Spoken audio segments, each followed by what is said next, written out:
Hi everyone, it's Elizabeth here. So I wanted to do this video in regards to 10 factors that limit our spiritual growth. So every day is a new day to wake up and make some form of change in your life. I've talked about this in other videos, but depending on where you're at in your life, I can be talking, or somebody on the other side of this computer screen could be an atheist. They could be a very godly person. They could be in a good spot in their life or in a bad spot in their life.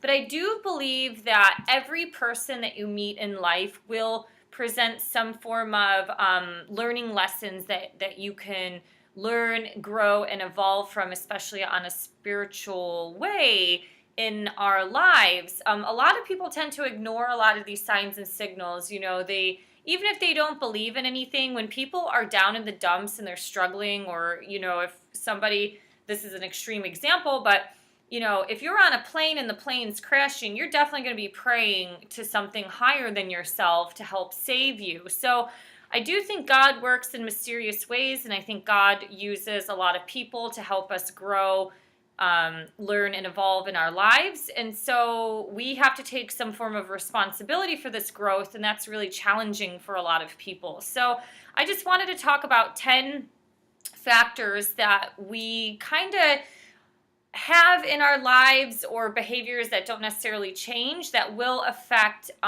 your spiritual growth. And I do believe in the spiritual world that your soul goes through certain types of graduations. So for example, if you were once in a toxic relationship and you never, you don't really get out of dealing with toxic people, you're going to continue to attract toxic relationships. But if you enter a toxic relationship, you get out of it, you push those type of people out of your life, you kind of do some self-examination and things like that, then eventually you'll start meeting better quality people in your life, and things will start to evolve a little bit better on your path of spiritual journeying.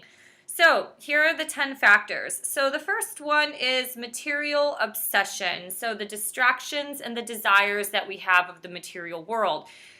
Obviously, especially if you're an American, you know that we live in a culture of consumerism. We live in a very consumeristic, abundant culture that has obsessions with things. We want to have big cars and the big house and the American dream and a big wedding ring, a diamond on our wedding ring, and all this stuff like that. So we are definitely very much attached to the material world, which I've talked about in other videos.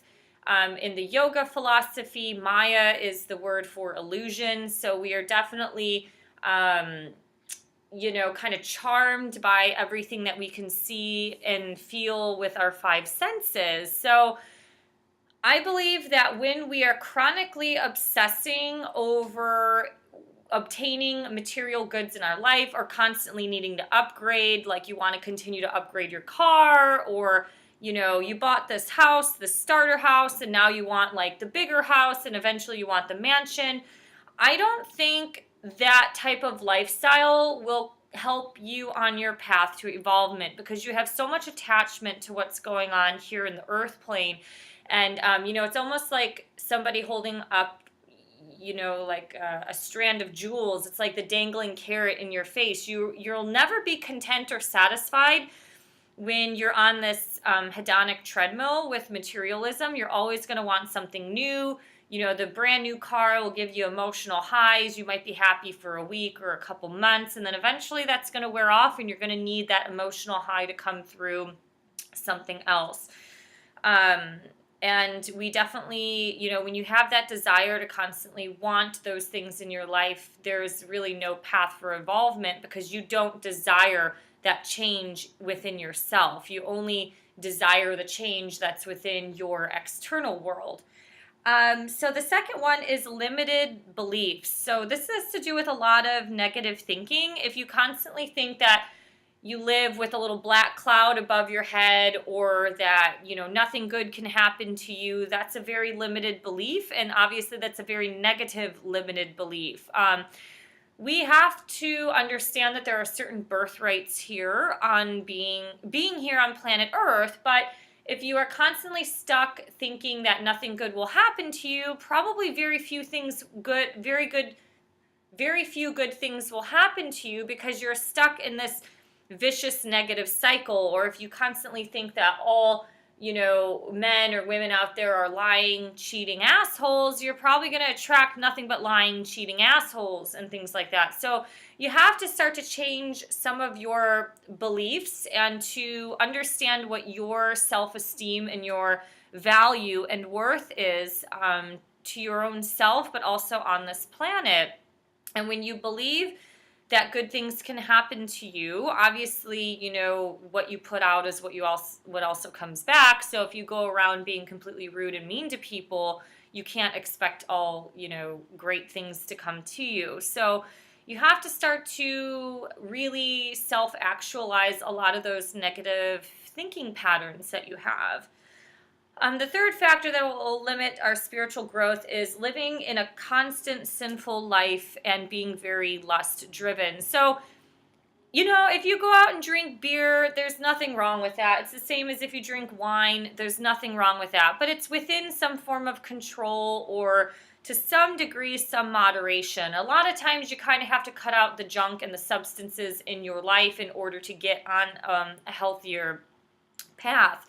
But if you're going around and constantly needing to seek self-esteem through sleeping with a bunch of people, or just getting, attention from men or women at the bars and stuff like that, you're hooked on drugs, or you're very lusty, you're watching porn all the time and all these things, it's like there's nothing that will keep you in the cycle of negativity more than living a life constantly through sin and lust. That's the opposite of godly love, living your life by trying to make the planet a better place, like, reducing your emotional carbon footprint on people. Those are like the small things that you can start doing in your life to kind of help you get rid of a lot of that sinful stuff. And obviously choosing to, reduce your alcohol intake or tobacco, whatever it is. Those, reducing the negative in your life will start to increase some of the positive. So living in fear and having no trust in God. I do believe that God has a plan for every one of us, but God will send us challenges, and sometimes you will be tested, and that test can be something negative, or a negative person in your life being like, okay, if this person is done with toxic relationships, this person meets a nice girl, the type of person he's supposed to be with, but then the toxic ex comes back who his heart is like really entangled with. It's like, in what direction are you going to go in? So if you're not trusting in God on your path of progression, like this is the way you want to go in, you want to move forward, you don't want to go backwards. So, these little tests will come, and it takes a little bit of, your mental faculties to judge, applying logic to spiritual theories to see like how you are being tested into this world. And constantly living in fear is legitimate, but living in fear all the time is not healthy, because negativity is like a magnet. It's going to attract more negativity in your life. So this is also similar to like living within your comfort zone, and this will kind of go with some points that I'll talk about at the end, which is the 10th factor. So we'll talk about that later. So the 5th factor is not taking responsibility for your life. I remember last year when I was mildly dating somebody, the person was portraying some forms of emotional manipulation, and I was trying to like figure this out because I was newly single and trying to understand like what the hell was going on. And my one friend said, she goes, you are responsible for your emotional health. So like what this person is doing is genuinely shitty, but how you let it affect you is up to you. And so that's really interesting. That made me think a lot that we are all in charge of our emotional health and our well-being in our life. Like, that's common sense.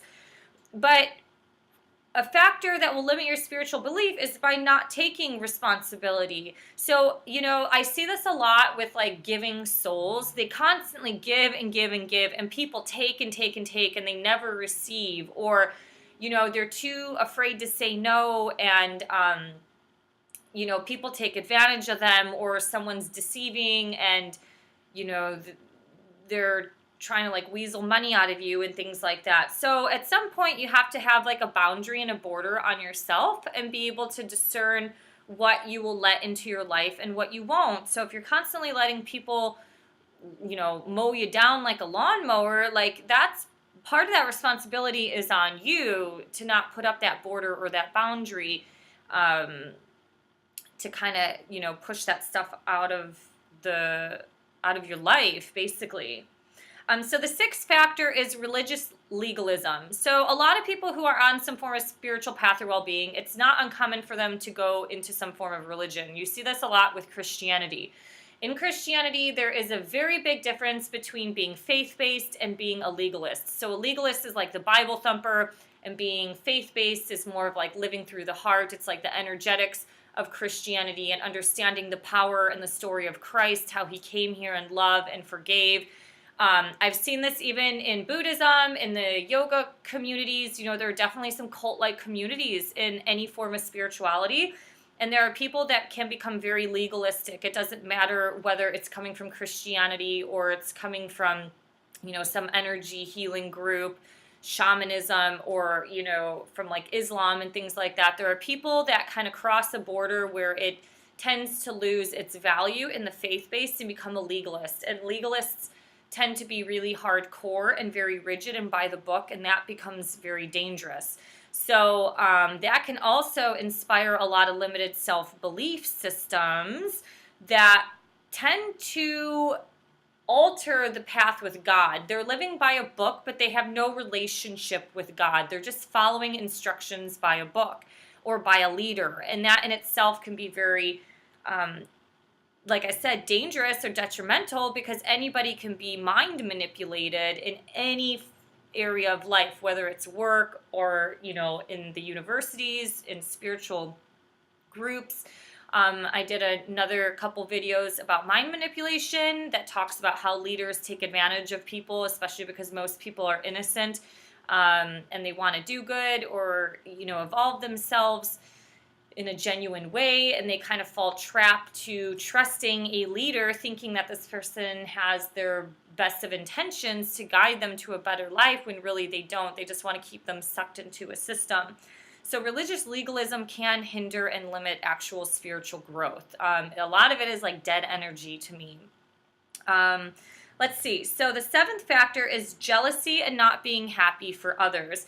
Having this ego where you're very envious of people because they have something and you don't have something, that a lot of jealousy will limit your personal growth, and I think of also what you attract into this life. So you have to go through life being happy for other people. Everyone is here on planet Earth to do their own thing. They all have their soul mission and their karma and their lessons that they need to learn, and some people accelerate in certain areas of life quicker than others. Some people get to meet the love of their life at 22, and other people meet the love of their life at 44. Why it happens this way, I don't know. That's up to God and what the soul and God has in its contract or in its, agreement to what you're going to do here on earth, depending on what level or, spiritual notion you believe in. But jealousy is a big one, and this is a lot of that's socially engineered. It's a lot of what you see through TV. So I teach online community college classes, and I teach a yoga class, which is more theory-based. And a lot of these young students, they talk about how they're jealous of Hollywood celebrities, in California, because they have it all. They have the car, they have the fame, they have like 3 million Instagram followers. Like, this is legit stuff that 18 to 24-year-olds are expressing on an online forum. And that's really interesting that people are opening up about this, but it's also really scary to think how much influence, the media and consumerism and just our culture and our Hollywood culture in general has on the emotional well-being of people. It tends to increase that sinful life and of lust. So if somebody's seeing some, rapper trying to be a baller and whatever, and, banging a bunch of hoes and all that stuff, it's like that, that is getting in. That's a source of inspiration for some young kid who will probably try to live that same life. And if it doesn't happen, then obviously that person's self-worth is kind of crushed and all that. So it's a really vicious negative cycle. But I think also too, like, if you're not happy for other people, or if you're dying for love and your best friend got engaged, like, coming from a very selfless place is to be very happy for that person. And just because it hasn't happened to you doesn't mean it won't. It just might not be at that point in time. So the other factor to limit the spiritual growth is getting too much into the head. This is where I really struggle, but I think it's very an Aquarian thing because we're so cerebral, like we live up in the brain all the time, being very analytical and rational. When you're too much in your head and not as much in your heart as in your emotional body, I do believe in the balance between the head and the heart. That really does affect a lot of the spiritual beliefs, because getting too much into the head can either be, it can inspire a lot of negative thinking, but it can also just keep you kind of stuck over analyzing and over rationalizing everything. There's always a tipping point when something is too far in one direction. Like, never analyzing your life is not a good thing. Over analyzing your life is not a good thing. You have to have, some self-examination and self-reflection, but a balance of it to where you're not just psychoanalyzing everything all the time. So the ninth thing is selfishness and self-absorption. To some degree, we are all probably self-absorbed and selfish in this modern society. And we all have to be selfish at some points in our life. So if someone's being shitty to us, you can't always be a giver to that person. You have to be selfish and put up a border and a boundary, or get rid of them.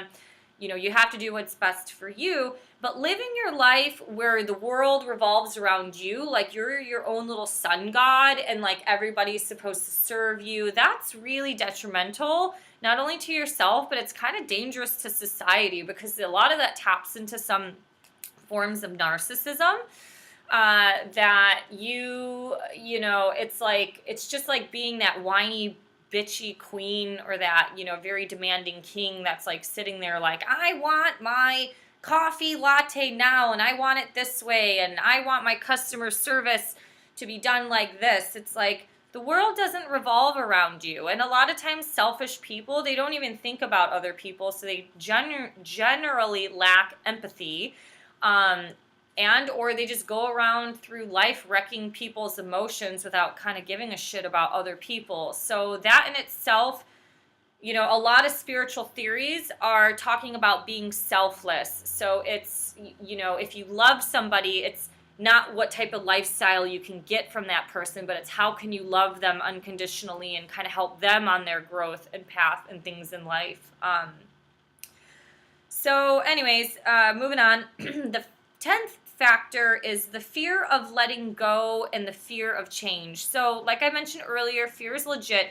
It's very easy to stay within your comfort zone, and I think signs come up all the time for us. And a lot of times we're not really consciously aware of some of these signs, or we're just so stuck and fixed in our comfort zone that we're afraid to change and move, or, expand or grow ourselves. So, having to walk away from certain types of people will close one door and open up another door and a gateway to new, fresh people and healthier people that can come into your life.